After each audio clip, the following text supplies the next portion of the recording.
Things are going to start happening to me now. You've done all the reading. You're a scholar. You're a professor. You've done all the reading. You've done the intellectual heavy lifting. More or less, eat shit and die. You wouldn't know a fact if it begged you all night long. Want to give the wrong impression because I am very high. Fucking ran up behind him with a hatchet. Smash, smash, smash. Yeah. Care. I'm a libertarian. What I'm getting is, Did you vote for Joe Jorgensen or Trump? Who? Joe Jorgensen. That was the perfect answer. Thank you.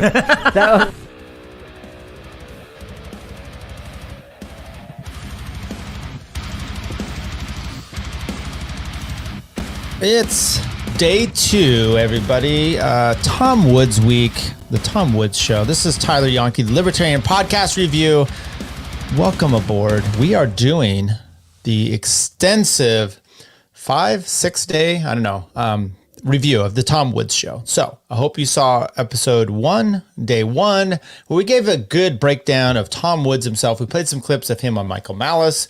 I read some stuff off of the Wikipedia. I talked about some of the controversies. They aren't, people. I just thought I would mention them just to make sure we cover our bases. Today, we're going, and then we did 1 and 1.5. I recorded that one and it was like 2.5 hours. I'm like, I got to split this up. So I think we're going to do a 6-day slog here of the Tom Woods show. I've been listening to almost every single episode and I'm going to shout it out here and giving you guys the opportunity to hear the highlights and then my breakdown of this. And we're going to kind of recap some of what we went through with day 1, 1.5. Also, I'm wearing a hat. I feel like I'm underdressed for the Tom Woods show even review.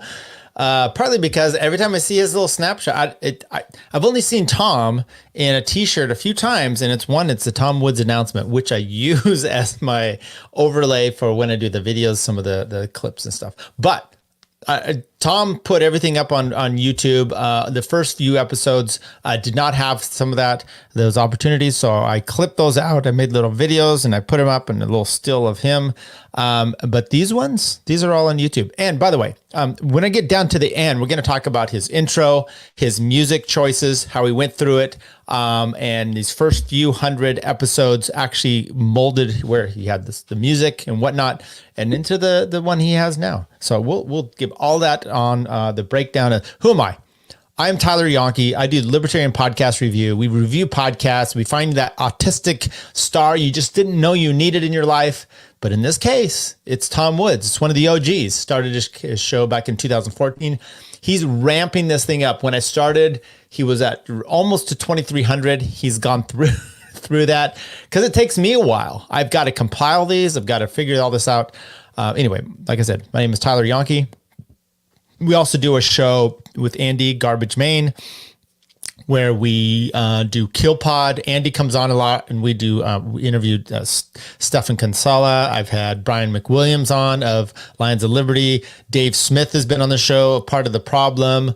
I have in my DMs is Nick Gillespie of Reason Magazine. I'd love to have him come on. He said he's going to come on. We keep trying to work this out. Jeff Deist as well of the Mises Institute. A plethora of people we have on here. But I thought it would be no better place to do the Tom Woods. And when I started this thing off, I'm like, let's do Tom Woods. Let's do this. And I'm like, 2,300 episodes. So what did we do? I said, we'll do in honor of Tom Woods, we'll do the Tom Woods week. Okay. Which he does. He has, episodes, and I've talked about this. So if you caught episodes 1 and 2 of this one, day 1 and 2, we're just going to keep rolling along. Day 1, we had episodes 1 through 460. I didn't play all those clips. Day 2, I kind of split those things up. Then the next episode, which we're going to do today, is episodes 461 through 920, featuring all kinds of greats. Now, going through this myself, there's so many great episodes in here Tom has been doing. So I do encourage you to kind of take a shot at some of those, reviewing those yourself. But, we ended last time with Stefan Kinsella and Michael Malice on his first episode appearance. I think Dave Smith had his as well. So why don't we go in there? First of all, Oh, we'll just hit it out here. We'll start with this one. This one is, and I thought it was important to hit some of the giants. Okay, Lew Rockwell, been on his show a bunch. Episode 463, Lew Rockwell and Tom Woods discuss the GOP debate. And what's interesting about this one, and this is what, for the most part, Tom has a lot of evergreen shows. I was listening to a bunch more today as I was working out in the yard and building this giant gazebo. Not a 900-pound, it might have been 900 pounds. I don't know. But, some of you might know that reference. But anyway, building this giant gazebo, and I was just listening to a bunch of Tom Woods. I was building it yesterday, too. That's why my face looks like I may be an alcoholic, but in reality, it's just an alcoholic and sunburn. Mostly sunburn. We'll start with that, because I really don't drink that much. Okay, so Tom Woods, great stuff. Lew Rockwell comes on, and what's so amazing about some of these is he has Lew on back through 2016. He has him on, and they talk about the debates. So these are the debates when I think it's the very first debate we have here with Trump. We're gonna play a few clips. By the way, you're like, oh, this is old news. No, it's interesting because it's fun to look back. I just was listening to one today. I think we're going to get to it in day 3 or 4. And it was an Owen Benjamin interview. And Owen Benjamin says in there, talks about, I think he's changed a lot. And I want to actually push back into Owen Benjamin and say, how much of this interview have you changed? Because I think for the most part, he's still the same whether he talked about Tom. But what's interesting is he says things like, oh, I was listening to Ben Shapiro. I loved Ben Shapiro's podcast. I wonder if that still holds true. I think Owen Benjamin has really gone one direction, not in a bad way necessarily. I don't know. I'm just saying he's shifted. We have all shifted to some extent, right, everybody? Okay, let's start this out. Oops, stop the screen. We want to share the screen, people. Okay, Lew Rockwell on Tom Woods' show. This was episode 463. Lew Rockwell and Tom Woods discuss the GOP debate. We'll start this right off. Let's go. When was this one? 7 years ago. So I think this was 2016 election. So probably 2015. Let's go. But I thought that Trump did okay. Charles Krauthammer, the neocon with a wonderful Dickensian name, said Trump collapsed. He's through. He's over. He's gone. I don't think that's right. And I think Trump, as I say, Trump did okay. To me, the startling thing was how badly Bush did. This was a guy we're told who was going to be the presumptive candidate, and he raised all this money. He still looks like baby Huey. I mean, I never thought that I would say that somebody makes George W. Bush look good. That's Jeb Bush. See, that's why I took this as a slight victory for Jeb Bush, actually, because my expectations of what he would be like were so low because of George W. Bush that the fact that he can memorize his lines and deliver them convincingly seemed pretty good to me. Well, I think there's no question he's got a higher IQ than George W., but he doesn't have he has got no presence. I mean, he's a tall guy, so that's good. He's as tall as Trump, and so he's got a good presence in that sense, but he still really comes across, I think, as an empty suit, as so many of these guys do. And Christie did very badly, 1% in the Drudge poll, and I think that's about it. And he had some run-ins with Rand Paul.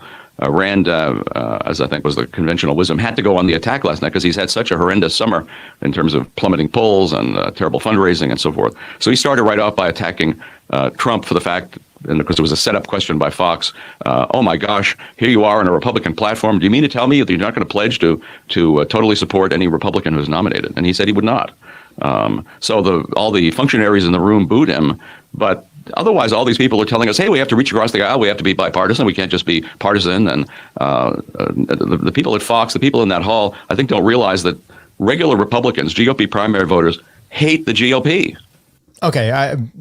Great stuff there. By the way, that was kind of a setup of how did they all do? And I think it was great to hear Lew, especially when you listen to this whole episode, which I can't play. Otherwise, we just sit here and walk through 2,300 episodes and play them all out. I'm just playing clips here. But what was interesting is he's, you may think, oh, you hear the stereotypes about Lew Rockwell, some sort of right-wing crazy, has Storm Front or whatever, that Patriot Front or Storm something, advertising on his website, whatever.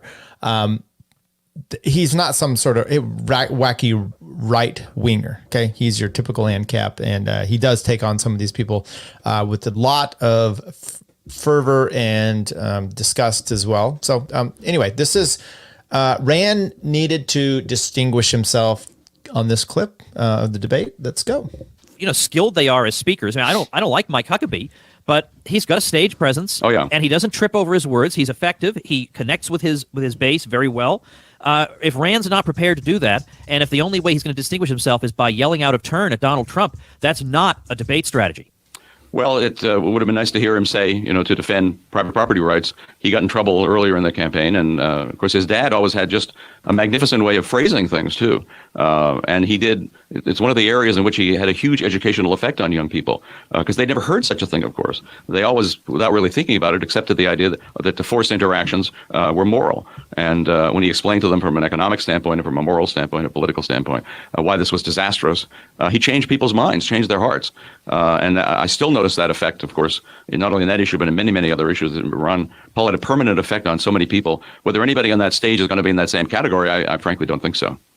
Let's say a little something about Trump. I expected him to mop the floor with everybody, and he really didn't. I thought there were some of his answers that sounded very conventional, or at least in politician speak, and demagogic in a dumb way, and not demagogic because he's talking about immigration per se, but just because it was just, we need to do this, and this country doesn't work, and we're losing, and this and that.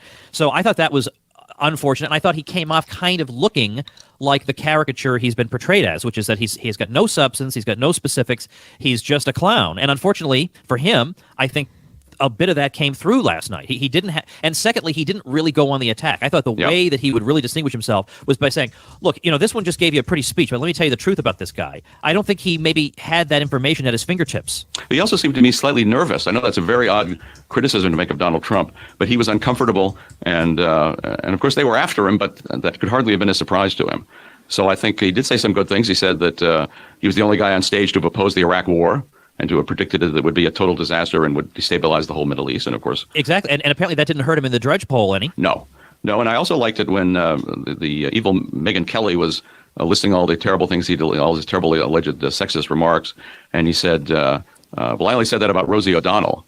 And okay, we can all remember that good stuff. So some good quality little clip stuff in there. Look, I remember doing this when I first found the fifth column, and I'm going to go to the beginning and watch it now. The election had already happened, so it was interesting to go through and hear kind of their breakdown. And sometimes this is fun. You already know the outcomes. Go back and listen, and you can learn some things like what this analysis is at the time and what it actually means. Did Lew get some things right? I'm not saying that about Lew, but sometimes you can, in your own life, like you take things to be true and what they're going to happen, how people are going to react to Trump as an example. And maybe that's not quite the word. Okay. This was interesting because this is Lew Rockwell taking on Reagan conservative comments, and, Rand Paul basically calling himself that. And, once again, for whatever your thoughts are about Lew Rockwell, this may not could comport with that. Take it away, Lew. I mean, that's a good thing. I did notice that Rand, I've never heard him say this before, defined himself as a Reagan conservative. That's what he said. And of course, as we know, Reagan was a monster. I mean, he was a warmonger. He would raise taxes 6 times. He vastly increased the deficit, vastly increased spending, vastly increased government intrusion into our lives, vastly increased surveillance. I'm sure what Rand means, I'm a Reagan conservative in the rhetorical Reagan sense, that Reagan said some good things, but Reagan didn't do anything good. Yeah, and the trouble is, I understand the reason that he made that reference there. It was to say that Reagan was not as much of a warmonger as you people. I understand that limited reason. The trouble is, everybody on the stage is a Reagan conservative. So again, why do I pick this one, who sounds a little bit off to me on some things, and I've got a whole stage full of Reagan conservatives I can go for. So there's that. Okay, I just thought that was some interesting. Once again, it was fascinating to kind of sit back, listen to kind of the display, the analysis. And by the way, I think I misstated because I've listened to so many of these. Dave Smith's first time on here, he references, and we're going to play it up here in a little bit. He references, and once again, I have clips of it. He references this debate and actually this episode here. So I thought it was kind of something we can put all into. Okay. Once again, these are just some of the highlights that I have come through here. This is episode 467, The Truth About Upton Sinclair's The Jungle and Other Myths Refuted. This is Fee, F-E-E, Foundation of Economic Education, I think. Larry Reed, I think it's not Lew Reed, but his dad, whoever the Reed was, that the iPencil and all that stuff, is now in charge of. So I found this one to be, there's so many good, fascinating ones, right?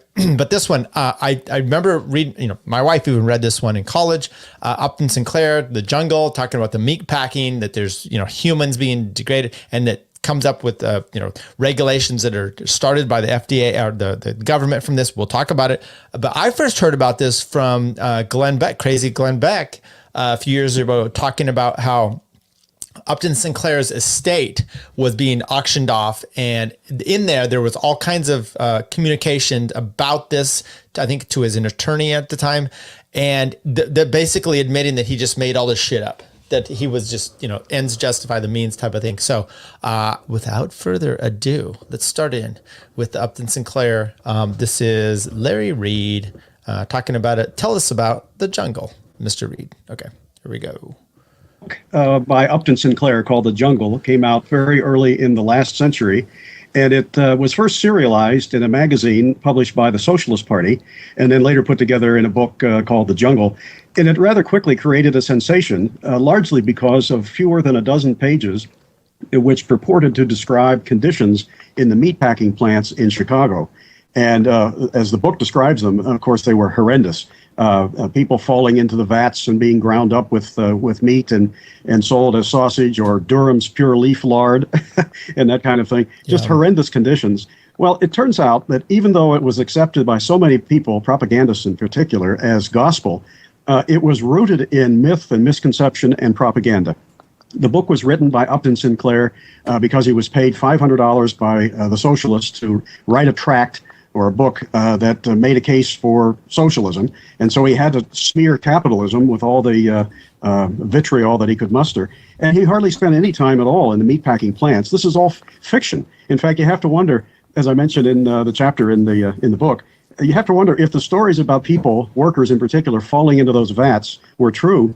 Well, who were those people? I mean, they would be folk heroes to the left today, martyrs to the cause, and we'd all know their names. It'd be statues to the men who fell in those vats and were ground up as and sold as meat. But of course, nobody can give any names. That is an excellent point. I never thought of that. Yeah, we would know these people. Yeah, you'd think somebody would have said, "Hey, what happened to Bob?" Or "Hey, Jim didn't come home from work today." But this sure is a delicious sausage I'm having. I'm sorry. I don't mean to make light of it, but that's what we're told in school, right? I mean, it's not. I'm not making this stuff up. Right, I could go for a good hot dog right now. Yeah, nothing better than a baseball game and a hot dog. Now those not afterwards, because that's usually. I digress. So I thought that was interesting. One very good point. That's Andy and I are reading through. It's called The Respondent. It's this guy's whole thing about. And I'll get to it later when we talk about men's rights in court and stuff. And so I'm reading it as a family law attorney. I'm reading it and I'm like, wait a second. A lot is not making sense here. And you see all these interviews with him and everyone just takes it at face value. And I'm like, sometimes there's holes. You don't have to be an expert in this situation, but this is a great one. All these people grind. Where'd my husband go? You think you would have, and that was so fantastic and interesting because sometimes the simple questions is all you need to do to get this. So once again, we'll keep going on the truth about Upton Sinclair and other myths. This one is another myth. That's all I wrote down with here. Larry Reed. Well, another myth related to this is that there wasn't any government meat inspection before Upton Sinclair wrote his book, and then which led in turn to the Meat Inspection Act of 1906. There was government meat inspection, federal, state, and local. And as they pointed out in congressional hearings over the Meat Inspection Act of 1906, what does that say about the inspection that was already in existence? Either the government inspectors were asleep at the switch or corrupted in some way, or the stories that Sinclair wrote up were in fact total fiction. Even Teddy Roosevelt attacked Upton Sinclair as a liar. And I quote him in the book as pointing out that almost nothing he wrote was actually true.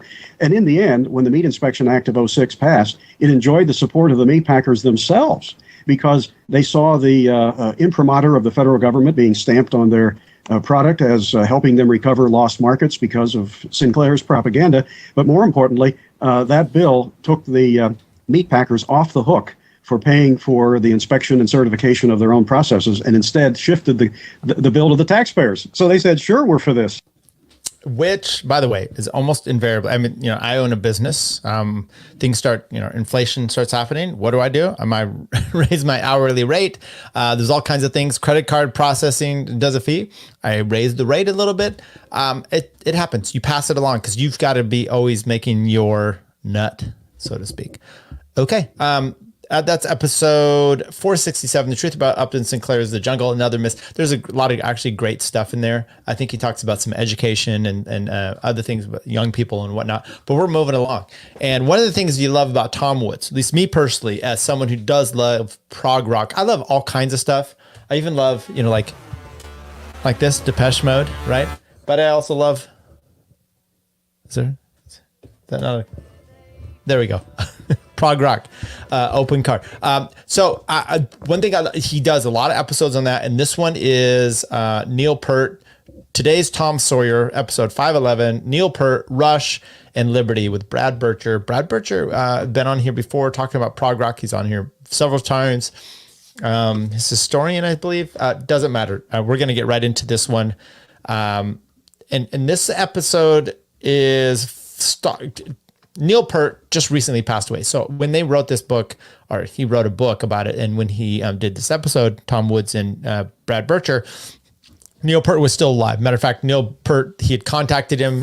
Brad had some insight and some connections, contacted him. Neil was not at all interested in this kind of stuff, but he's a fantastic drummer. Rush, everyone's like libertarian, Rush. I mean, we've talked about these things. So let's talk about why Neil Peart. Ready, go. Start off with the obvious question. Why would you write a book about a rock drummer? Well, yeah, and of course, that's the logical and very good question, Tom.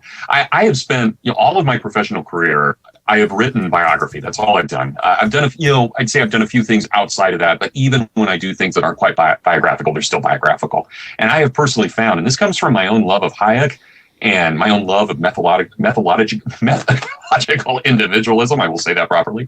I think it's really important, and love of personalism. I think it's incredibly important that scholars in the humanities, not necessarily the social sciences, but in the humanities, I think it's really important that we take seriously our belief that the individual matters. So biography has always been a way that I can kind of live that belief I have out in my own work.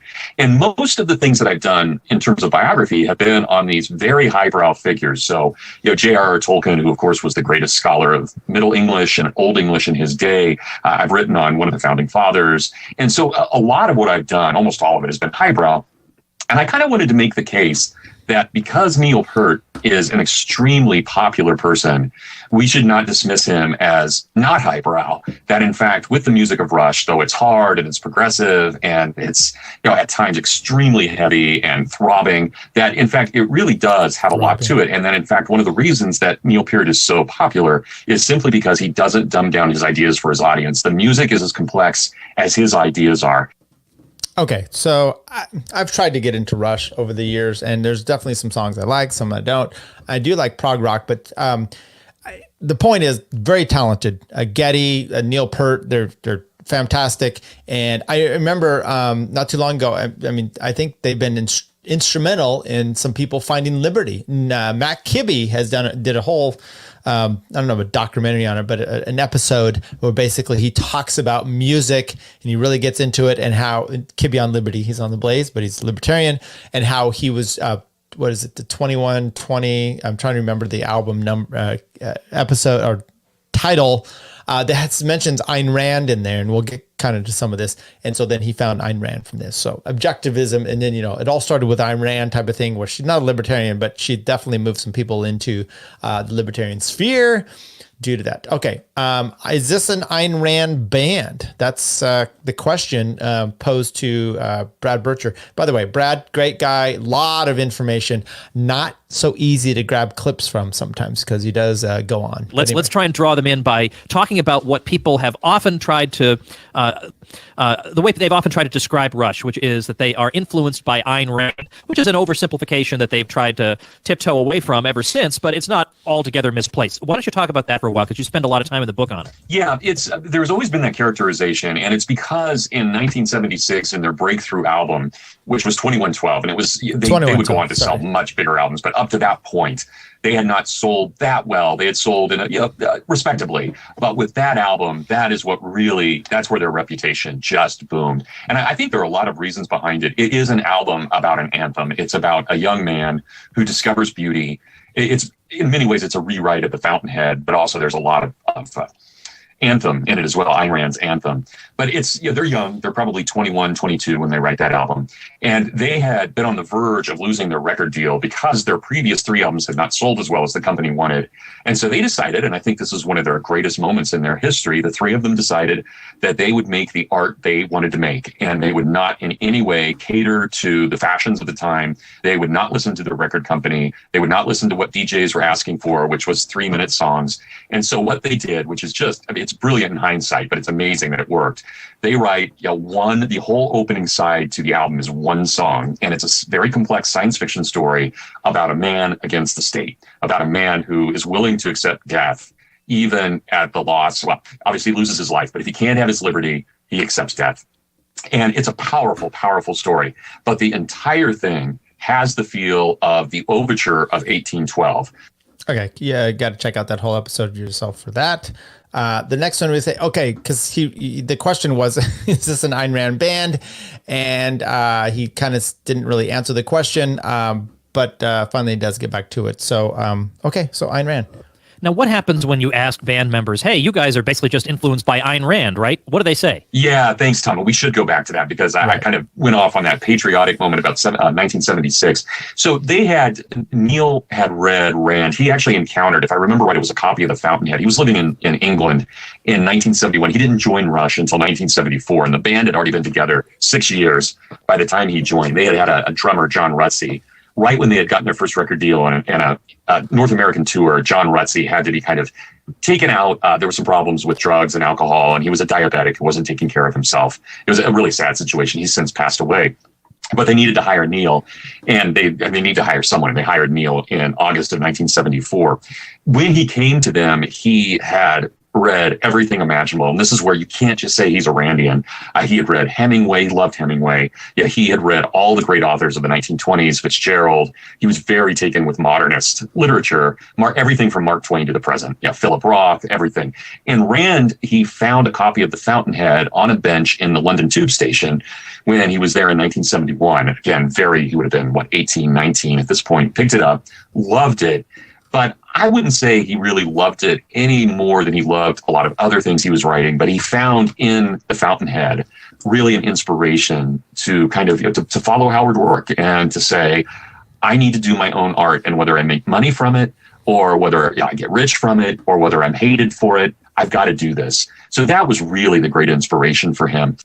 It's always, by the way, great story. It's always interesting when really talented people and successful people say, I just did it for the love. I threw everything to the wind and I committed, and look, it worked out for me. There's a lot of stories of those people out there that tried this and didn't succeed. So American Idol, everybody. It happens. Not to take any away from. That's what we love, though, is people that are talented and they've got this and they do succeed. And I love that kind of story. So good for Neil Peart. R.I.P. for him especially. Okay, so we're gonna move on because this next one is the first episode of the Dave Smith Part of the Problem. This was episode 526.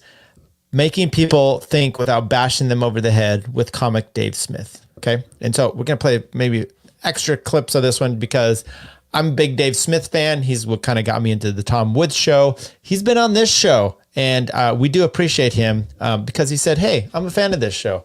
I don't know why he would say that, but thanks again, Dave Smith. Maybe you could get Tom Woods to come on this show. I should probably reach out to Tom Woods. That would be your number one. Tyler, are you doing this simply to get clout and to maybe get Tom Woods on your show or to go on Tom Woods' show?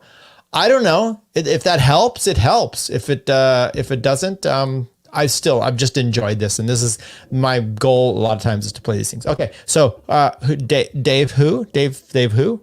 Dave, welcome to the show. Hey, what's up, Tom? Thanks so much for having me. Dave, you realize there's a lot of pressure when you're a comedian as a guest on somebody's podcast, right? I mean, I'm expecting you to carry the whole darn show. Like, people are already like, this guy isn't that funny. Yeah, he's not funny. Like, I've been listening for 10 seconds. I haven't heard any jokes.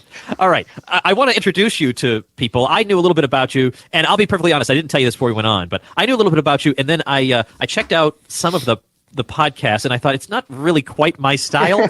but then I thought, there are a lot of things that aren't totally my style that I still can find room for, and I know are making, making a difference in their own way. So what the heck, the not your style would be what, the like incessant cursing? Yeah, that would pretty much. That would be pretty. See, that's what I do when I'm not recording. Okay, fair enough. When I am recording, no. But although it depends on how outraged I am about something. But by and large, it's how I used to be, but I'm not anymore. So as we get started, I want you to introduce yourself to people. I want people to know who you are. I'm gonna talk about how you came to hold your views and stuff. We'll do that separately. Sure. But who you are and how you make your living. Do you, in fact, make your living full time by being funny? Yeah, I do. I basically at this point, I split making my living between stand-up comedy, where I make a little bit in the city. I do like the club scene, and then I go out on the road and I'll make a little bit more money working the road. I also, it's split basically between stand-up comedy and podcasting. I have a couple podcasts. I have one that's on the Anthony Cumia network. I don't know if you know who he is, but he was part of a big Gavin McInnes is on his network. Yes, Gavin McInnes also is on his network. Yeah, so we make some money off that, some money off the stand-up stuff. I do a little bit of radio stuff here and there, a little bit of TV stuff for Fox News. So kind of like yourself, I make, some of my money on online content, and then just kind of hustling around. I have a few different sources of revenue coming in. By the way, so this is his first episode here. It's similar to the Michael Malice, where you can immediately see that there's this bond taking place and this good experience. By the way, very, very proud of Dave Smith, who, when I podcast, now he's on Gash Digital, obviously with Lewis and Jay Gomez, and has the shows there. He's obviously, talking about buying a house. He's made, and his wife's not having to work. These are amazing things, and I love to see the success of someone like this doing these things. Do I contribute to Dave Smith? Yes, I pay to have access to Gas Digital. It's like $7 a month. It's like nothing. Do I do that for Tom Woods? Not yet, but you come on my show or I go on yours, then we can talk about it. I do pay way too much for the shows, but I don't pay for cable. So this is the kind of the entertainment aspect. Okay. Who cares? Here's next episode, next clip, Dave being Dave. This is what the Dave Smith that we love and know does so well. Makes comedy, makes good conversation. Killing in any capacity, whether it's like giving a speech or being funny or whatever. It's great to get up there, risk that, put your ideas out in front of people, and get that reward. I remember one of your favorite moments ever that I love watching is that it's on YouTube. That speech you gave, I think it's in Las Vegas. The one where you go into the end about being anti-war, and it's a very kind of pro-war crowd. Oh, Los Angeles. Yeah. I'm sorry. Yeah, and then by the end, you've got them like cheering for you, and that's a great feeling. So I feel the same way when I do kind of like any comedy I do that's challenging liberals or their worldview. You go in very much as in the stand-up comedy world as being kind of like, ooh, what's he doing here? But not all your comedy is political, is it? No, but I do talk about that a lot. I mean, I'll make jokes about anything, but I'm just such a passionate libertarian that's kind of seeped into everything in life. But yet, I've seen enough stand-up to know that it seems like if you just attack politicians in general, everybody feels like it's okay. Like only the real partisans will say, "Now, wait a minute, I like Joe Biden." Right. Well, that's for sure. Well, only real partisans like Joe Biden. Period. So yeah, that's a good point too. Just leave it with that. But I'll go more at just attacking the way liberals think about government, the way attacking that liberals really themselves are the privileged one. I like to talk about the contempt for free markets and capitalism that liberals have, and how funny it is that you could only feel that way if you're really privileged. Like if you walk through Times Square and you think to yourself, like, man, the consumerism and the marketing, this is terrible. Just realize that no one from Central Africa would come here and look around and be like, oh my God, this CEO making a profit? I'm disgusted. They would just be like, food, yes, food, and I don't even have to catch it or hunt it. This is incredible. What is actually great is if you listen to Dave's comedy or his stuff over the years, you can see that. I mean, let me just tell you, he goes on Tom Woods and he's first of all super smart. I'm fanboying here a little bit, but you can tell Dave is maybe like me to Dave, right? With Tom Woods, where he's talking about, and this is what I mean, Dave being Dave. He goes on Tom Woods. He talks about Tom Woods' own speeches. He references again here. We're going to play it probably. One of his favorite little lines from Tom Woods. It's like when he goes on Glenn Beck and he mentions things that Glenn Beck talks about all the time, which is the hate of Woodrow Wilson and things like the progressive era, which Dave knows very well. So he does just ingratiates himself to these people, which is fabulous. Did I do that with Dave when he came on the show? I don't know. And I don't know, maybe I should have learned a thing or two about that. But I thought that was fantastic what Dave did there. And by the way, if back up just a tad bit, Dave, a lot like that right there, that's a comedy bit that Dave has done. So he has a lot of the things that Tom throws out there. Dave can just immediately go into, especially his first time there, he just kind of sat back and relied on some of his comedy that he's done with this, and he just spits this out, and it's fabulous. And Tom Woods is giggling like a little schoolgirl, and rightly so. Wonderful. So I don't know. Does that mean that you something you can learn from there? Yeah. Do a few hours of stand up and then go on Tom Woods and kill it. Okay, this next one is new material. I don't know what that means. Let's go. So I talk about a lot of topical stuff, and then you just kind of get rid of that. So just I don't know, just examples off the top of my head. But like when do you remember? By the way, I'm playing this at 1.25 speed. Dave is talking extra fast because I think he's in the zone. He's loving the fact that it's episode 526 here, the Tom Woods Show. He listens to it every day. He's super stoked that he's on there. He's just killing it. You could tell when you're in the zone and everything's coming in there. And he's like me. He's just talking faster and faster and faster.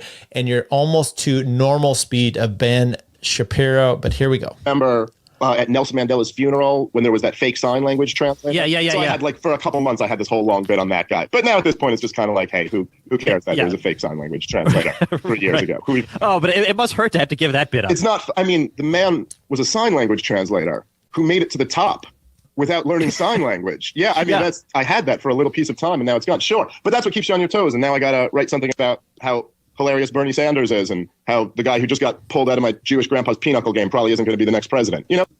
Okay, so I thought what we would do then is give Dave a little props, play a little bit from his fake. And by the way, this is a clip. My kids actually love this, and I have 4 kids, 2 in college, 1 is a high school senior, 1 is a high school junior. To them all, they love the fake sign language thing. They love the Dave Smith comedy, Libertas. It's pretty fantastic. All the kids have listened to it and laughed genuinely. This is the fake sign language translator. This whole little segment. This is a 5-minute thing on YouTube. We're just gonna play. What do I got here? Like 45 seconds. After someone tells you it's fake, then you look back at it and you're like, yeah, that's fucking bullshit. Like, that's not sign language. That's not a word. This guy's doing like the Vogue dance from that Madonna video. It can't be words. But until they tell you, you don't know. Anyway, deaf people were furious. Furious. 1, because they didn't know what was being said. But 2, as I learned, fake sign language is offensive to deaf people. I didn't know that, but that's like their blackface. So don't unless you want trouble in the deaf community, I'd say stay away from fake sign language. That's my advice to you. Their blackface. Dave Smith is genuinely a good stand-up comedian. I don't know why I have to emphasize that because he's so good at this political stuff. But if you've gone and seen him live, he does fantastic work, and I do encourage everybody to go see him and Robbie the Fire. They've been out in the road quite a bit.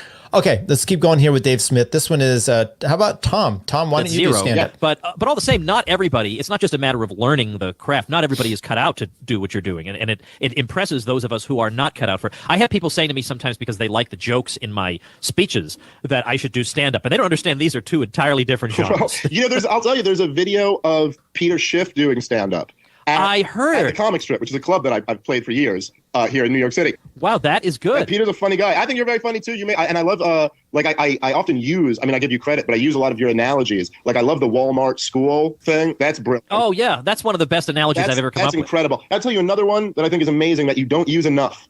But I forget where I heard you say this, but this is one of your best analogies ever. Is the idea of the drone campaign? If we just policed America that way. Like, if we were just like, okay, so in Chicago, some suspected criminals broke into a school, so we're going to drone bomb the school. Oh, that's right. Yeah, that's right. Yeah. No, but isn't that not an option? Like, no. Yeah, like wouldn't that be like that? Wouldn't even be like 1,000th on the list of things you would consider. Yeah, well, you would think of, you'd bring in a hostage guy. Like you'd think of something. Yeah. You wouldn't do that. Wait a minute. Have we exhausted every single other possible option? Yeah, exactly. Yeah. Okay, because now I remember them because as you were describing it, I thought I'm going to have to embarrass poor Dave and say the reason I don't use that one enough is that I have no idea what you're talking about. I never said that, but I did actually say that. Yes. Okay, I do remember that. Good stuff. And by the way, that's if I were to go on Tom Woods' show, Cross the finger. It's a hint. No, my point is not that. My point is, if I were to go in there, I'm listening to this, sometimes the fans know more what you've said than you do. So that kind of was evident here with Dave Smith on that one. Okay, let's go to the next one. This one is, what do we got here? Show about coming out of the closet. What? Wait, what? Who's the gay guy here? Okay, is that I'm in a very, like, a lot of my listeners are just people who listen to comedy podcasts in general, who know me from other stuff, like the stuff over at the Anthony Cumia Network, other shows that I do. And I try to just kind of provoke their own thinking, with what kind of our worldviews are, at least on politics and stuff like that, and get them interested in that and just have a conversation. So that's kind of what we do. I'm very interactive with the fans. There's a segment where I take listener comments and respond to anybody's, problems with the idea of anarcho. By the way, that's how Dave got in the problem with 12 shots, was taking a question about consenting after drinking. Capitalism. And I'll do things like, so on my last episode, what I did was we just played, because I was getting a lot of people kind of asking, like, why I'm being so hard on Rand or why I'm so disappointed by his campaign. So we just played audio clips of his answers at debates and then played clips of Ron Paul answers at debates. Oh, very interesting. And I think by the end of it, there's no question why someone would be more passionately supporting Ron. Yeah. Well, I've talked about this on the show. Boy, we got some pushback in the third of the debates when Lew and I did the analysis, and I went back and listened, and everything we said is 1,000% defensible. So I don't know what the sensitivity here is. I loved it, and those are some of my favorite episodes. And by the way, I listen to the show religiously, and those are, like, I think some of my favorite episodes are anytime Lew Rockwell is on. By the way, Lew Rockwell is such a hero in this movement and does not get anywhere near the credit he does. Oh, yeah. I mean, first of all, he's a boss just in the way he handles himself. Just everything about the guy. He's like, look, if I had to list heroes in this movement, it's like Mises and Rothbard and Ron Paul just are at the top. And then it's Lew Rockwell. That's it. Yeah, the guy created the Mises Institute. He's the reason why we're all able to do what we do. And and they've made him such a shady, controversial. Oh yeah. He's the most unjustly maligned person I know of, and believe me, I know a lot of unjustly maligned. I am an unjustly maligned person. My family's Jewish, and my grandfather was a Holocaust survivor, so that very much plays a role in my family's history. And I remember when I first came out of the closet to my mother, that I was a libertarian probably for a full year before I told her, hey, I'm a libertarian. I've been completely convinced. And the first thing she said to me was, she goes, be careful. I think a lot of those guys are anti-Semites. Oh, wow. And it's just this is just seeped into the culture. And I had to explain to her, I was like, Mom, the two people who they hold in the highest esteem are Ludwig von Mises and Murray Rothbard. And you know what's funny, Dave, actually, is that if you actually read the real live anti-Semites, they hate libertarianism because they say it's a Jewish ideology. Well, that's right. It is. Okay. Well, there you go. I didn't know I was involved in a Jewish ideology, but here we are. So come out of the closet on that one. Okay. The next one this is the last one. This is a kind of a comment he made about Michael Malice. I don't think they had met yet, and the love affair of all three of these together, but here we go. Hannity quite a bit on the Fox Business Network, but you've never been opposite Michael Malice? No, I have not. And I'll tell you. We gotta. If she's not going to make that happen, I'll have to make that happen right here on the show. I'm going to be on. I'll be hanging out and I think doing some warm up for your debate with Michael Malice in New York City. Yeah, that's going to be fun. That's everybody. That's December 3rd of this year. Details on my events page, tomwoods.com/events. If you're in the New York City area, we're going to be debating Alexander Hamilton, and then Dave will be there too. I mean, come on, why are you not coming? If you're a libertarian and you're in New York, you got to be there. Now, there was I think I shared something on the Facebook page because I'm a proud member of the Tom Woods Show Elite. And I love that. You're the first guest I've ever had who's a supporting listener of the show. Wow. Awesome. I did not know. That's a nice feather in my cap. All right. I think I posted something about the first time I met Judge Napolitano on the show, and you said you should request to be opposite Michael Malice. So I said something to one of the producers at Kennedy. I go, oh, I'd love to be on with Michael. And she looked shocked at me, and she said, you are the first person who's ever requested to be on with Michael Malice. I'm going to tell him that as soon as we finished it.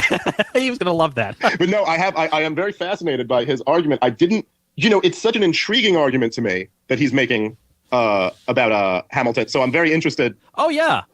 I mean, it's he's totally sincere about it, too. He's not trolling. He absolutely believes it. But what I love about him is he's even smarter than he seems. Oh, and he knows it.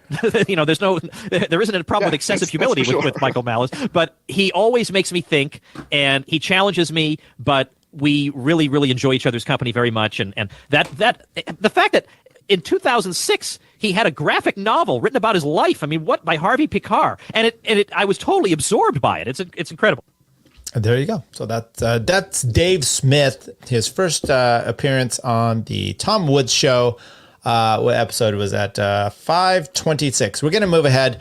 Look, this one was to me, I picked this out right away, partly because Adam Kokesh, who we're going to have here, something's happened to him lately. And I thought this would be interesting to kind of see where he was back several years ago. He also was in a movie alongside Knight, 2014, gave an anti-war speech, kind of a big deal. What got me down a rabbit hole with this one as well is I saw him do an interview with Steven Crowder at CPAC around the same time.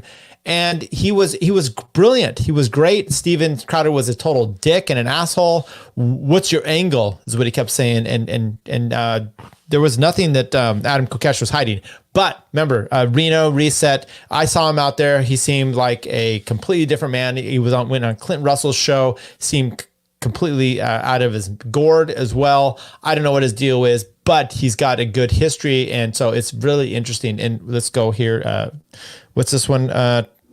Adam Kokesh on the MAP and FT activist. Okay, I don't know what that actually means, but that was my notes. Am I old movement already? Yeah, can you believe we're like some of the, well, not quite elder statesmen, but we're not the young whippersnappers we used to be. But this was with the Capitol building at our back. We had this big event that Dr. Paul had more or less kind of asked for, and then people organized it, and it was great. I mean, I think maybe one of your more memorable and iconic speeches was delivered right there at that event, wouldn't you say? Well, it was really the one that put me on the map, if you will, with the movement, and I was there because I was representing, in a sense, Iraq Veterans Against the War and Veterans for Peace. Yeah. And that was how I really got started as a full-time activist. And I thought when Dr. Paul was running, the most important thing I could do to support him was represent the message within the anti-war movement. I think we won a lot of converts that way. I think we brought in a lot of new people. And it's funny because right now I am in my trailer where I live in Ernie Hancock's driveway, who was emceeing that event. And he's the only reason I got to speak. And man, this is really like taking it back to the, making me feel like old movement, old hand activist here. But if it wasn't for Ernie standing up to Ron Paul's handlers saying, no, we're going to let Adam on stage, even though Michael Scheuer just took 20 minutes more than his allotted time. And I remember standing there on the side of the stage being so ready for this. I mean, I wrote that speech, started as soon as I found out I was booked for this event, and I worked on it every single day. I wrote to strangers on the subway in D.C. I looked up every single word in that speech in the source. I had it totally memorized. And then it was like, really? Because Michael Scheuer wants to take a little extra time, I'm just going to get cut? And then Ernie stepped in, and the energy was amazing. There were, at least... the crowd was incredible. I think I lost track while I was giving my speech. I mean, it was only 10 minutes long. I was trying to count the crowd, and some people said it was, 150 something thousand. I lost track at 148, 736, and then my speech was over. But it really was an amazing day. I'm not sure. Did he say, was he counting as he was giving the speech and he got up to 100,000? Something there doesn't jive. However, if you watch the movie alongside Knight, Kevin Sorbo, it's a horrible movie. It's a good concept. And I think the book is probably better. Is it Samuel Conkin? One of those guys did it. Anyway, I'll look it up here as we play the next clip. But horrible movie, good idea, but just horribly acted. He's in there. He gives some sort of speech as well, kind of like your John Galt type of thing, or anti-war speech. And I think it was based off of the speech he just talked about here. Okay. He was also detained in the military. There's some weird stuff that he's posted in a response recently about him bringing remains back of Iraqis that he killed there. Some weirdness. I don't know. Maybe some war crimes. Either way, Adam Kokesh, take it away. Did you get a master's degree? Am I remembering that right? Most of one. It's never too late to drop out. Don't let your schooling get in the way of your education. After the Marines, after I got in trouble there and spent a year at Camp Pendleton for bringing a pistol back from Fallujah in 2004, I moved to D.C. to get a master's in political management. I had originally been majoring in government. The school I went to for undergrad is Claremont McKenna College, CMC, in Claremont, California. It's funny, when I say that fast, I wonder if I have a speech impediment, because a lot of people go, oh, Claremont, what? Where? I've actually been to Claremont McKenna. I know what you're talking about. Yeah, no. So they have this reverse snobbery of, they have one of the best political science departments in the country. So they call it the government department. And I kind of wimped out. I got really interested in psychology. I went to Iraq and came back, and I didn't want to. I was intimidated out of politics in a really weird way. And then after enough of my personal experiences, getting in trouble with the police, bringing a pistol back, everything I went through with the Marines, I guess I was in a different mindset. And I was ready to I hate to use the cliche, take the bull by the horns, but I think that's what we are doing as a movement, in a sense. What we do as activists when we see a potential better way forward for society, it's really easy to sit on the sidelines and say, well, someone else will take care of that. Well, someone else can deal with that. Well, we'll figure it out eventually. And it's like, no. From a purely capitalist self-interest perspective, like, you have an opportunity to provide value to the world, and maybe it comes with certain risks, but if anything, it makes it all the more incumbent on you to analyze those risks coolly and objectively without any of the emotional pressures that others would have exercised upon you by the state or the status quo or the momentum of society itself to keep you in line. Okay, so last one we'll do here, and there's like a famous clip of him in a bar with some guy, some other vet. And he kind of talks about it here. I don't know if I'm going to play the whole thing. I saw a video of you not that long ago, and I don't know if you were at a bar or you were out somewhere. I think you know exactly what I'm driving New Jersey, at here. Linden, New Jersey, the stop on the American Campfire Freedom Tour with the former cop and soldier. Yeah, so in fact, you set it out. You tell people, I'm going to link to it. I want you to watch this video. It's going to be at tomwoods.com/532. I bet there are people who would have thought that you would blow your top in that situation, and you were cool as a cucumber. And I'm not going to take away the awesome ending. I want you to tell it. Well, when a dude has 80 pounds of muscle on you, it's really easy to keep your cool. Well, yeah, that's true. But that was the case, and it was a speech I was giving on this tour, and I don't pull any punches, obviously, but what I say is always in line with my, I should say at least generally in line with my principles of not judging people and communicating precisely and very deliberately. And I've been studying nonviolent communication the last couple of years, and it's been a very important development for me. And a lot of libertarians, when they hear nonviolent communication, they go, wait a second, it's communication. Of course it's nonviolent. Screw you. And you go, maybe right, maybe that's part of the problem. And obviously here, violence is a metaphor, but it's really based on judgment. And are you judging someone else rather than reflecting on your own needs and feelings and whether those are being met by someone else's actions? And so I said something in my speech like, I don't even remember what it was now, but it was relatively mild. It wasn't like, oh, they're all baby killers. It was that, the military is a fundamentally immoral institution. I mean, it was something like really relatively academic like that. And this guy who was a server at the bar was coming down and delivering food to people who were listening to my speech. And he goes back upstairs after hearing this one line, obviously, I don't want to say out of context because it was entirely true in what it was, but without a bigger understanding of the points being made here. And he goes upstairs and tells his buddy, and he comes down at the end of the speech and just says, if you have anything bad to say about the military, we need to talk outside. And I just said, no, we can talk here. And the conversation starts with me saying, are you angry? Which is, one of the lessons from nonviolent communication, that when you're in a conflict and someone is upset with you, you can never, if they're talking to you, if you're in a conversation with someone, you can never go wrong turning attention to the other person's needs and feelings. And in this context, it comes across as a little awkward and pretty humorous when there's a guy who's trying to put you in a position to get your face beaten in, and you say, hey, are you angry? You seem very angry, and it can come across as somewhat patronizing, but I just kept going with it because, like I said, does that feel good? You obviously don't feel good right now, do you? And he's like, no, I don't feel good. I'm like, well, let's do something about that then, shall we? And the conversation proceeded from there. And, there's one line, I'll throw this one out as a teaser, and I've already spent more time talking about this than I think the video is long at this point. But when you come up with a nice comeback and you think of it like a day later, well, this is one that I thought of in middle school and was like, oh man, if I only someday have a chance to use it. And here it was. Here it was. Like 18 years later, this guy starts telling me about, oh man, I bet you never even saw combat, blah, blah, blah, blah, blah. And I I'd already laid out my credentials, and I was like, dude, this isn't a big dick contest. And he was just like, oh, damn. And at that point, the conversation turned, and I gave him, he ended up taking a copy of the book and a sticker. And I think what I told him, the issue was something about the military being cowardly, and that it's fundamentally cowardly, I think, in the way that I described earlier. And I told him, I can't judge you. There's nothing wrong with doing something out of ignorance, but it is cowardly now that the truth is in your face to not face up to it and do something about it. Okay, good stuff there, but it does remind me of George Costanza. The jerk store called, and okay, Adam. I don't know what's happened to Adam lately. He's kind of Adam and the man. he had quite the show. I started when I came into libertarianism. And now check it out. And then there's like some homeless man running the show for him. I saw his whole bus at Reno, and he looked like he was Punky Brewster on speed. I didn't know what the fuck was going on, but not quite the man that he used to be. So, people, I mean, I'm all for the Libertarian Party saying, hey, don't do drugs.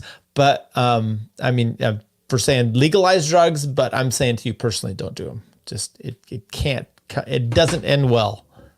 It doesn't end well. Okay, the next one we're going to go to right here is, you heard it presented, Tom Woods, famously one of the first Soho Forum, before they had the Soho Forum, is Gene Epstein doing these debates. Michael Malice ended up having conscripted someone to do an opening, kind of like a dynasty kind of opening. So here it goes.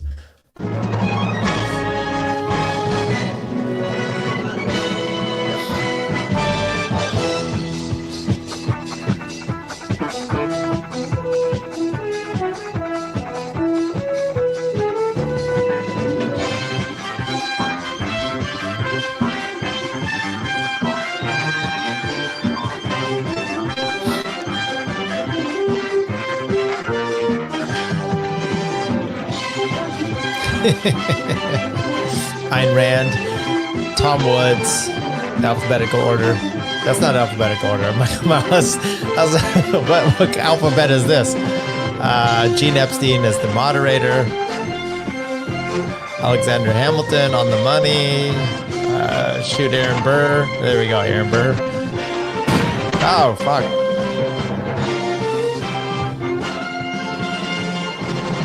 Okay, there you go. So, okay, let's play some clips of this one. I don't want to go into too much detail here. You can check out this is one of the great interviews or debates that first started this, got my attention to the Soho Forum. They moved away from wherever they were at. Currently here showing this one. They went to Soho, and those have been great debates that they've had going forward. So that's the open. This is how Tom screwed the pooch, according to... Tom kind of screwed the pooch on this one, because given the resolution, I don't think it's debatable. I think it's kind of tautological. Because there are many people who are heroes for the cause of liberty who didn't do that much. Paul Revere rode a horse. He's a hero for the cause of liberty. Thomas Paine wrote a pamphlet. He's a hero for the cause of liberty. That one action defines you. If we had a resolution, is Lee Harvey Oswald a murderer? Oh, he only killed someone once. You know, this other time he held old lady. Whoa. You're saying Lee killed President Kennedy?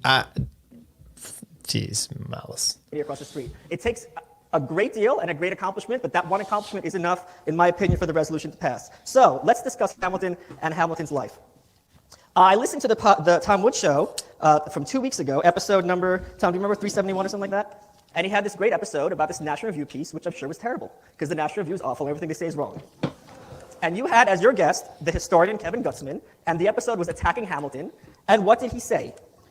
Your guy on your show, attacking Hamilton, says, the National Review piece also exaggerates Hamilton's personal virtues, which I think is hard to do. Although I don't like his political virtues, I think Hamilton was a heroic person. His story is spectacular. This is your guy on your show 2 weeks ago, episode 379, or whatever it was. Okay, that's just a bad argument. That's not Tom's argument. But and I found that what was interesting about this whole debate was Tom mopped the floor with him. But let's keep going. This one is Hamilton is Ayn Rand. What? Here's a knock against Hamilton. The Federalist Papers were the John Galt speech for the Constitution. Say That's what? how to best look at it. Now, Ignore Hamilton them? gets attacked because he wanted a strong government. And this is an example of definition switching. Because I can say... By the way, every time I read Atlas Shrugged, which I've read 5 or 6 times because I've really enjoyed the story, I skip about 200 pages of the John Galt speech. Boring and don't care. Ayn Rand was a very strong woman. And my friend who's a bodybuilder will say, how much can she bench? And the answer is negligible. Because when I say strong, I don't mean physically strong, I mean psychologically strong, emotionally strong. When Hamilton said a strong government, as Tom will surely admit, he didn't mean Chairman Mao or Stalin or totalitarianism. He meant an effective government. And some people criticize this by saying, well, if we can't have complete freedom, a weak government's better than a strong government. And because they think of it as a spectrum, right? And you just want to get as close to zero as possible. But the correct way to look at it is musical chairs. Because what if, people forget the opportunity cost. Let's suppose I have a terrible job. So not only do I not have a good job, I'm also forestalled from being, when I'm unemployed, from looking for a good job, so I have the worst of all worlds. So when he said a strong government, he meant a government that does what it says and means what it means, but is still limited in its scope. And we know what a weak government looks like. It's not Ancapistan, it's Detroit. Okay. We'll just keep going on some of this. I do encourage you to watch this. By the way, I always find Michael Malice very interesting. I found this debate lacking from him. Like he came in there more of a comedy routine or trying to get Tom off his game, which he admitted to. Tom came in there with some strong facts. Here's his open. Well, Gene, Michael, this august organization, and you, ladies and gentlemen, I would like to thank all of you. And as Michael said, I also want to make clear at the outset that I'm very fond of Michael Malice. I hold him in very high regard, and I consider him to be a man of high intelligence. I want to place special emphasis on his intelligence because it might be difficult for you to perceive it beneath all the preposterous nonsense he's uttering tonight. John Marshall called Alexander Hamilton one of the greatest men who ever lived. Well, Marshall would say something like that, but Michael Malice has done him one better, calling him the greatest man who ever lived. Nope. That was back on episode 411. Nope. Oh, really? Oh, okay. I said that was my opinion. I can't defend that. Okay, he said it was You're his lying opinion. about me. Yeah. I accept that friendly amendment. Well, I dissent from that judgment, and vigorously so. So permit me to share with you now the other 98% of the story that Mr. Malice omitted, and without which we cannot render an informed judgment. Now, I realize that I am defying the conventional wisdom by arguing in the negative tonight. Everybody admires Alexander Hamilton. On the left, they admire him. On the right, they admire him. He's one of the beloved figures in American history. But if American history has taught me anything, beloved figures are the worst of all. Amen. And, he did do pretty cool musical. So there you go. Okay. We'll do two more little clips here. This one is strong, effective government, ? I don't know what I mean by that, but here we go. Government leads to people getting slaughtered in the street and so on. And so he just meant effective. He didn't mean a government that would control everything. All right, well, how naive a political scientist would someone have to be to advocate the principles I am about to relate to you and think that they could describe a government that could possibly be kept limited? For example, on the necessary and proper clause, we all know that Hamilton, as our social studies teachers told us approvingly, used that clause to argue for implied powers in the Constitution. Hey, we can't write everything down, come on, it's implied in there. And in fact, he concluded his discussion of this matter by saying, hence, consequently, the necessity and propriety of exercising the authorities entrusted to a government on principles of liberal construction. Principles of liberal construction, is that likely to yield you a free society in the long run? All you have to do is look around for your answer. You don't have to listen to me, you don't have to listen to Michael Malice, just look around. You'll have your answer. His idea of implied powers was then codified in McCulloch versus Maryland, 1819, with John Marshall at times quoting Hamilton word for word. So the bricks are being laid for the state under which we live today, using the very words of Hamilton himself. Okay, and let's get back to the last quote here, or clip here. That one was supposed to play a little longer, but I'm cutting it down because we're trying to get through this here. This one is, any founder as a hero? This is the question posed by Gene Epstein, who looks thrilled here. Ready to go. All right, thanks for that answer. Tom Woods, my question to you. You have said that, the flip side is that you acknowledge some of the things that Hamilton did that are somewhat inspiring, that sound pretty good, but you've said the faults, the drawbacks, the harm he did way offsets the good, therefore he cannot be a hero for the cause of liberty. Probably a balanced assessment would apply to almost any founding father. I'm wondering this, can you pick any of Hamilton's contemporaries and say, despite his faults, he was indeed a hero for the cause of liberty? Is there anybody you can choose, and can you explain why? Okay. Michael and I think, agree on this much, that if we were judging these men in the year 2015, we would find them all wanting. So I think... No. Would you want all of them now? Would you rather have any of them in the presidents now? Come on. Well, okay, yeah, that's true, but I would hope that today, as the ideas have developed, they would get a little bit better than they were then. All right. So given that if I give an answer, people will say, but Woods, what about this? Yeah, I know. I know. You can say, what about this, to all of them. But I would say, if I had to be pinned down, it's hard because there are serious drawbacks to all of them. Mm-hmm. Certainly there are heroic actions, people who made physical sacrifices.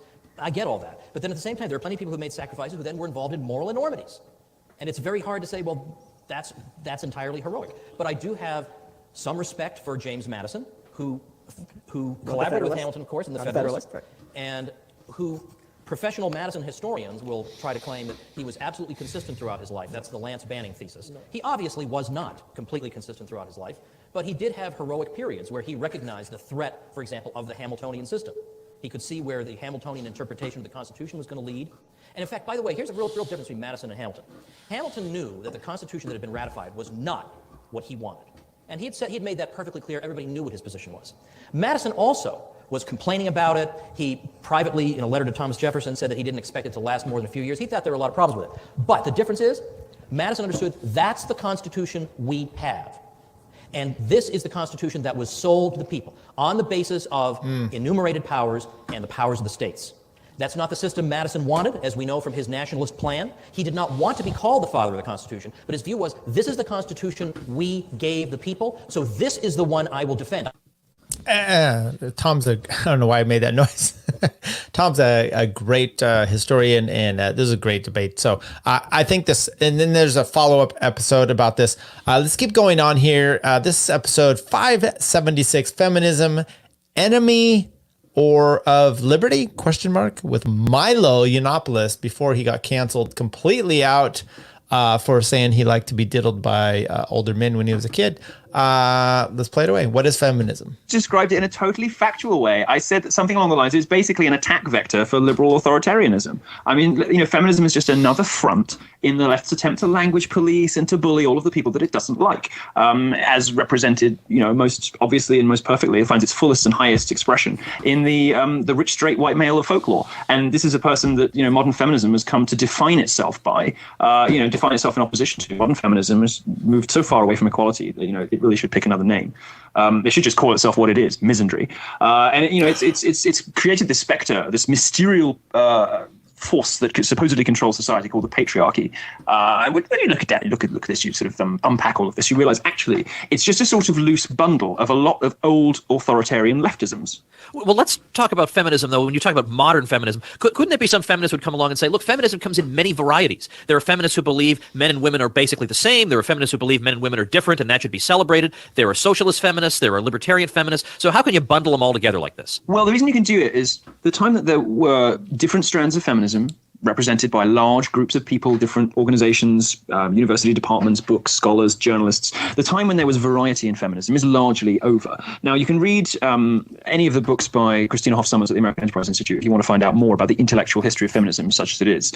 But I think what we can say with some confidence today is that one of the greatest movements in our intellectual and social history. One of the things that we can be proudest of is the women's rights movement, something that has enabled women to vote, to participate in the workforce, to do all of the things that we think that a person who is equal to us should be able to do. Women, who are paid the same, and they are paid the same, by the way, for the same work, who are given access to all of the same institutions as men. They have equality of opportunity, which is the one that matters, which is the only one that we should be trying to enforce. But wouldn't a feminist jump in right here and say, see, you're a feminist? I am a feminist. I'm totally a feminist. I'm a second wave feminist. I believe in the equality and celebration and glory of women. Of course I do. I'm not a big fan of Milo. I think he was, I don't know about a psyop, but, whatever. But once again, Tom, and by the way, I was listening to one today, and there was some reference to him interviewing Cantwell on one of the first few hundred episodes. I missed that one. Okay, I didn't go back and listen to it. Maybe I will. I don't think we're going to include it at all, but this is the greatness of the Tom Woods 2,300 plus episodes is you get all kinds of stuff. Keep going with Milo. This is top 3 things people get wrong. Ready, go. Asking to rank them. Okay, do it. Three things these people believe that are demonstrably false, but that they repeat incessantly. Sure. Well, the wage gap. The wage gap isn't true. True. If you've heard that women get paid less than men for the same work, that's a lie. What you have to do shall I go through them super briefly? All you have to do with that is say, okay, as a business, why are you not employing more women than if you can get them cheaper for the same? Yeah, sure. And I'll link to today. Let's see. This is going to be episode 576. So on the show notes page, I'll also link to the whole episode we did on this. This will be tomwoods.com/576. It'll have links to all your stuff too there. But yeah, go ahead, give us the let's say you're on Fox News and they give you just 5 seconds to talk. How would you explain it? If you take all of the money that men earn and all of the money that women earn and do a simple division, you will find that women earn less totally. But that confuses wages with earnings. What women hear when feminists tell them that they're 77 cents to the dollar is that they'll get paid less for the same work as men. That isn't true. The reason that overall women earn less total money than men is, well, guess what? They have kids and they make different life choices. Women very often work shorter hours, take longer holidays, irrespective of children, all sorts of other different life, and they choose different subjects. Like if women want to earn more, they should stop doing liberal arts courses and major in engineering, but they choose not to do that, not because of some patriarchal superstructural conspiracy, but because they don't choose to. If you think there's a conspiracy that's holding women out of physics and maths, you have to explain why there isn't one holding them out of biology and veterinary medicine, where they dominate. Women simply choose different things to men. And the wage gap is like babyish economics that no serious reputable economist will take seriously, and none do, in fact. And it's advocacy research designed to bash one half of the population by the other group, which is currently in power, at least in the media, which is women. So that's a lie and ridiculous. The second crazy thing they believe, which is demonstrably untrue, would be would be campus rape culture. The idea that on liberal progressive campuses in America, there is the liberal campuses in America are hotbeds of racism, sexism, and rape is funny enough, on its own merits. In the same way that liberal-run cities are the only ones that have problems with black riots and violence, because they always seems to be a left-wing politician in charge of these places. It's ridiculous to suggest that American campuses, which all of the data shows are some of the safest places for young women, are hotbeds of rape with comparable sexual assault statistics to war-torn African countries. It just doesn't pass the most basic common sense test. Indeed, many of these moral panics, and that's what we call them, when something so stupid it can't possibly be true, nonetheless kind of grabs the public. I'm not going to keep playing that. I can't agree more. And if you break into the statistics, one, if you send your daughter to college and you believe those statistics, you are a negligent human, not mention parent. 4 out of 5 women are sexually assaulted on campus. 4 out of 5. 80%. That's absolutely absurd. Why are we sending them to these rape compounds? You're not. Okay. So it's those statistics take into account people who were unwantedly kissed. Maybe some autistic gentleman that's listening to this podcast goes up and kisses a girl at a party. She says she was sexually assaulted. Sorry, that's not what's happening. Sorry to break it to you. By the way, I did a breakdown. Andy and I, Garbage Main, did a breakdown for our Patreons only, or we don't have a Patreon account, so it's not that, but our members only on Odyssey. Then it goes into Spotify. You can do there, or our Substack, which we do it for free. And we broke down Hannah Cox talking about men's rights with some of this stuff. It's the most egregious kind of thing. She says she breaks out statistics about how men are not wrongfully convicted because only 2 to 10, that's a great big percentage difference, 2 to 10% of rape allegations are false. Therefore, and I'm like, whoa. You're saying in some regard, 10% of rape allegations are false? That is a high percentage of rape. This is rape. This isn't like he cheated on a test. Rape allegations are false. Anyway, so some of the feminism, by the way, if you use yourself as a feminist, you might want to rethink your place in life. It's ridiculous and misnomer. And anyway, we'll get back to that. Look, family courts get me worked up. Have a lot of info on that. We can talk about that more later. This is Tom Woods Week. That concludes, I don't know, one of these days, day maybe 4, 2.5. I'm not sure because we're going to have to cut some of this up. But coming up, we finish off that second section of clips that we have. Brian McClanahan, talk about Pinochet, Cato. We've got a lot coming up, folks. So enjoy everything to do with Tom Woods, episode 0 through 2300 plus. Thank you. Bye. But she's back. Chick-fil-A is completely overrated. It's not that good. I prefer Zaxby's. I prefer Popeyes. Takes a tough man to make a tender forecast, Nick. I guess that's me. Keep fucking that chicken. Should I vote for Dick Cheney on the Libertarian Party? Do I have an obligation to vote for Dick Cheney? I would say so. Yes. Did it work for those people? No. It never does. I mean, these people somehow delude themselves into thinking it might, but it might work for us. That one dude is like, not a podcast. I can't find it anywhere, and they don't have video. Oh yeah, Peter Janke. Yeah. Yeah, I blocked him. I'll do it. If he unblocks me, I'll He'll buy your shirt if you unblock him, Bert. He's a wigger. Yeah, nothing cooler than a 49-year-old wigger. I just started live streaming. Cut me some slack. I'm pretty high tech for a boomer. But anyways, boomer.